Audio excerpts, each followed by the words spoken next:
Hai teman-teman semuanya, Assalamualaikum warahmatullahi wabarakatuh.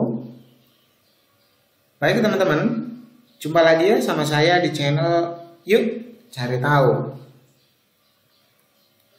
Oke, pada kesempatan kali ini saya akan coba berbagi sebuah tips maupun sebuah trik ya, gimana untuk lulus di CPNS 2021 maupun P3K yang lagi mau diadakan pemerintah. Nah, yaitu khususnya dengan cara curi start atau dengan mengetahui kisi-kisinya seperti apa. Karena seperti orang bertempur, kita harus tahu medan yang akan kita hadapi kayak apa, terus amunisi apa yang cocok untuk digunakan nantinya di pertempuran. Begitu pula pada tes CPNS nanti di 2021 maupun P3K itu ya. Baik teman-teman, jadi sebelum masuk ke inti tentang kisi-kisi CPNS berikut ini, alangkah baiknya kalau teman-teman itu bisa bersedia bantu subscribe channel ini sebagai salah satu bentuk sedekah kepada sesama untuk sharing hal yang bermanfaat kepada yang lainnya. Oke, saya harap tombol subscribe-nya udah diklik, kemudian loncengnya juga udah diaktifkan. Jika sudah, kita bisa mulai. Oke, pertama-tama kita harus tahu bahwa nantinya itu di materi ujian CPNS 2021 itu masih mengacu pada Permenpan nomor 22 tahun 2017. Teman-teman semua bisa cek langsung di Permenpan ini dengan Google atau dengan mencari informasi di internet. Nah, kisi-kisi soal CPNS yang diaplikasikan dalam sistem CAT atau CAT ini memiliki komposisinya itu dibagi dari atau menjadi dua buah kompetensi ya. Ada yang namanya kompetensi dasar dan ada yang namanya kompetensi bidang. Saya rasa teman-teman udah tahu semua SKD dan SKB ini ya. Kalau SKD ini lebih ke kompetensi dasar yang mana setiap peserta itu mendapat soal yang sama ya. Jadi peserta nanti itu mendapat soal yang sama. Sementara SKB lebih ke bidangnya masing-masing atau ke jurusan masing-masing gitu. Nah, sebelum kita memasuki tahap SKB, kita harus lolos dulu ke tahap SKD. Jadi, saya rasa yang paling penting untuk teman-teman kuasai terlebih dahulu yaitu SKD-nya. Karena apa? SKD itu penentu kita nanti masuk seleksi di SKB atau enggaknya. Selain itu, kalau SKB itu kan udah kita sering dapat atau kita lakukan ya. Kalau contohnya itu guru.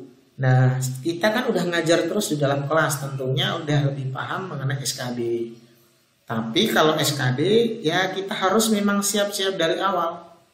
Jadi teman-teman perlu pahami, nanti di SKD itu ada beberapa jenis soal atau tes. Ada namanya wawasan kebangsaan atau TWK, terus ada tes intelijensi umum, dan tes karakteristik pribadi.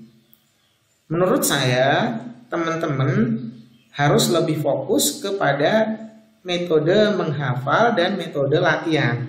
Untuk metode menghafal lebih cocok diterapkan di TWK atau wawasan kebangsaan, seperti menghafal jenis undang-undang, sejarah Indonesia, Pancasila, dan lainnya. Sebentar akan saya coba jelaskan atau share kepada teman-teman. Nah, untuk soal TWK itu ada 30 soal. Kemudian yang tes intelijensi umum itu 30 soal, sedangkan yang tes karakteristik pribadi itu ada 40 soal. Kalau di total soalnya ini sekitar 100 soal ya teman-teman ya. Nah, untuk TKP ini teman-teman harus jeli ya, nanti gimana melihat kondisi soal yang benar dan enggaknya. Sebentar saya akan share, kira-kira dari 3 soal ini mana duluan dikerjakan dan mana sih yang kira-kira perlu kita hafal dan enggak. Oke. Kemudian untuk SKB ini sama, kita juga harus belajar, tapi paling tidak kita harus lolos dulu di SKD. Oke teman-teman ya. Kemudian kita perlu tahu sistem penilaian dari sebuah tes ini atau tes dari Computer Assisted Test ini ya, atau CAT. Nah, nanti untuk TWK tadi kita udah tahu bahwa nilainya itu atau jumlah soalnya ada 30 soal. Yang mana jika benar nilainya 5 dan salah nilainya 0. Sehingga nanti kalau teman-teman jawab, usahakan kejawab semua. Misalnya teman-teman gak mampu jawab atau bingung, lewatin, jawab dulu yang bisa, nanti baru diulangi lagi. Jangan dibiarkan ada yang kosong, atau jangan dibiarkan ada yang belum terisi. Karena apa? Kalau kita jawab salah pun nilainya 0, kalau Sani nggak jawab nilainya 0 gitu, nggak ada minusnya, jadi aman-aman aja. Terus untuk TIU juga sama, berlaku sama untuk TIU dan TWK gitu. Nah, TIU ini teman-teman harus sering latihan, karena kalau TIU ini seperti bahasa Indonesia, matematika itu perlu latihan. Sebenarnya soalnya sangat mudah karena matematika dasar seperti yang kita udah peroleh dulu di waktu SMP maupun SMA. Kita hanya mengulang-ulang lagi. Sedangkan kalau TWK kita harus belajar menghafal beberapa poin seperti undang-undang dan lainnya. Nah, kemudian ada yang paling penting teman-teman, yaitu di TKP ini sedikit berbeda daripada poin A dan poin B. Untuk TKP itu nilainya tadi kalau salah nggak 0 ya. Jadi itu ada nilainya semua. Kita jawab A, B, C, D, E itu ada poin-poin tiap jawaban. Poin itu ada 1 sampai dengan 5. Semakin benar poinnya, dia akan dapat nilai 5, nilai tertinggi. Nanti kalau agak salah, jawabannya nilainya bisa 4, 3, bahkan nilai 1. Jadi teman-teman harus bisa menjawab ini dengan baik dan benar, dan usahakan kejawab semua. Karena poinnya sedikit gede gitu teman-teman. Seandainya teman-teman aja jawab ini benar semua kali 40 udah dapat 200. Kedua ini salah aja kayaknya masih nilainya tinggi gitu. Tapi nanti perlu dipahami juga bahwa harus ada batas minimumnya nilainya berapa. Oke, seperti itu teman-teman ya. Nah, jika seluruh soal dijawab dengan tepat, nilai maksimumnya itu 500. Tidak ada sistem pengurangan nilai dalam ujian ini. Nilai sistem ambang batas ini berubah ya. Ini yang saya ambil dari CPNS 2018. Sebentar saya akan update kira-kira ambang batasnya itu berapa. Kalau dulu tuh untuk TWK 75, kemudian intelijensi umum 80, kemudian karakteristik pribadi itu 143. Jadi teman-teman harus bisa lulus, nilainya harus lulus ambang batas ini teman-teman. Kalau misalkan 75 dari soal 30, kalau poinnya 5, ini harus kejawab 15 teman-teman. Minimal 15. Kemudian kalau 80 dari 30 soal nilainya 5, 80 bagi 5 aja teman-teman. Kira-kira berapa ya? Kalau 2 udah 140, sekitar 18-an gitu teman-teman ya. Sorry, 16 kayaknya teman. Ini minimal 16 mungkin.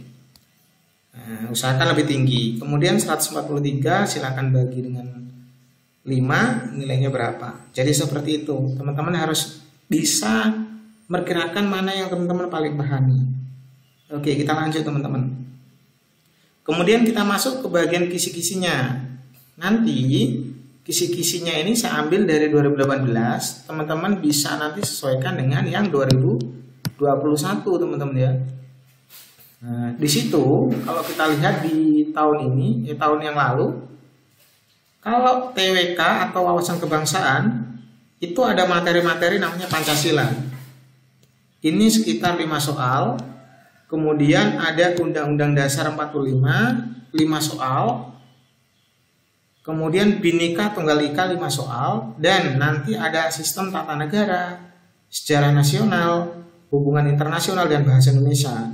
Jadi bahasa Indonesia itu nanti masuk di bagian TWK teman-teman ya. Oke, jadi teman-teman harus prioritaskan. Misalnya ini dipahami yang mudah dipahami. Jadi dihafal dulu nih. Pancasila, Undang-Undang Dasar, Bhinneka Tunggal Ika. Kemudian kita baru fokus ke sininya. Dan ini kita bahas satu-satu atau kita pelajari satu-satu mulai bahasa Indonesia, hubungan internasional, sejarah nasional, dan sistem tata negara. Jangan cuma fokus di undang-undang terus nanti. Karena biasanya kita hanya fokus di undang-undang, akhirnya lupa dengan lainnya.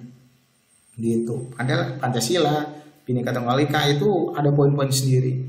Itu untuk kisi-kisi TWK, teman-teman. Kemudian untuk intelijensi umum, ini ada sejenis kayak bahasa Indonesia juga, teman-teman. Di sini ada namanya sinonim, ada namanya antonim nanti, teman-teman ya. Terus analogi. Oke. Kemudian pengelompokan kata. Nah, ini teman-teman harus coba cek-cek di internet, banyak contohnya. Atau sebentar bisa ikutin video saya berikutnya, saya akan coba masuk materi ini satu persatu, teman-teman. Kemudian aljabar, aritmatik, terus deret. Itu untuk matematikanya ya. Kemudian ada penarikan logika atau penarikan kesimpulan nanti teman-teman di sini. Plus ada juga penalaran analitik. Jadi nanti bisa, kalau kita tahu prediksinya kayak gini, lebih mudah untuk belajarnya dan kemungkinan kita bisa lulus di tahun ini.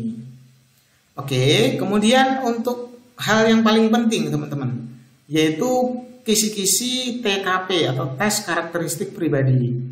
Nah, di sana ada integritas diri yang pertama tuh. Jadi teman-teman nanti kalau ada soal yang kaitannya kayaknya integritas diri, teman-teman pilih yang paling bagus yang kaitannya sama integritas diri.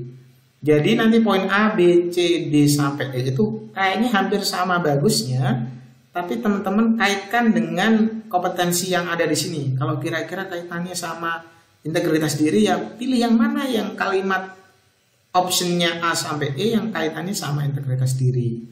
Begitu juga kalau ada yang semangat berprestasi, kreativitas, orientasi pada pelayanan, terus orientasi pada orang lain, beradaptasi, dan lain-lain sampai yang ada semua di sini.